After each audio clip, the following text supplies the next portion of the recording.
Does Federal Reserve Chairman Jerome Powell know how to fight inflation? Hello, I'm Steve Forbes, and this is What's Ahead, where you get the insights you need to better navigate these turbulent times. The Senate is considering President Biden's nomination of Jerome Powell for another four-year term as chief of the Federal Reserve. After long downplaying the threat of rising prices, Powell is now portraying himself as a fierce, sure-handed fighter of inflation.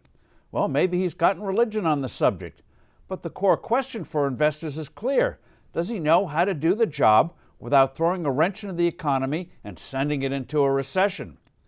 The problem is that Powell and just about everyone else at the Federal Reserve don't understand the problem. Unfortunately, the Fed and almost all other major central bankers are in the vice-like grip of a false economic theory. The theory is called the Phillips curve, named after a New Zealand economist who posited there is a correlation between inflation and unemployment. To get low unemployment, you must experience higher inflation. Conversely, the price of curbing high inflation is higher unemployment. In other words, prosperity causes inflation. When people are doing well, their spending sends up prices.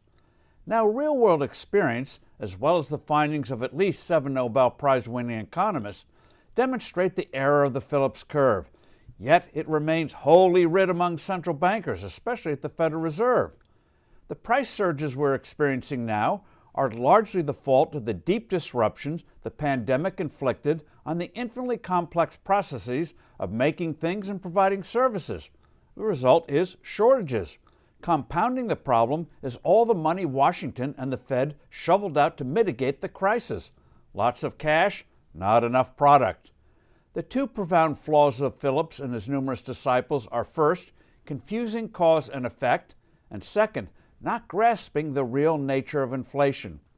A prosperous economy over the long term can see the level of prices go up because real incomes are going up.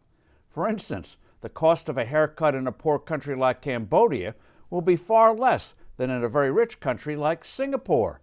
No one will be a barber in Singapore if the income is only a few dollars a day. The higher prices for haircuts and countless other services and products were the result of a richer economy. Contrary to the Phillips curve, higher prices didn't cause a richer economy and lower unemployment. They are a result of the same.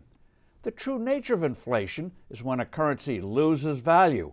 In 2000, a dollar bought you 1 peso in Argentina. Today it is over 100 and rising. The real value of, say, a souvenir in Argentina didn't go up 100-fold. Unfortunately for investors and everyone else, Powell still apparently thinks that to curb inflation, he must try to slow the economy down. That's bad news for all of us, including investors. I'm Steve Forbes. Thanks for listening. Do send in your comments and suggestions. I look forward to being with you soon again.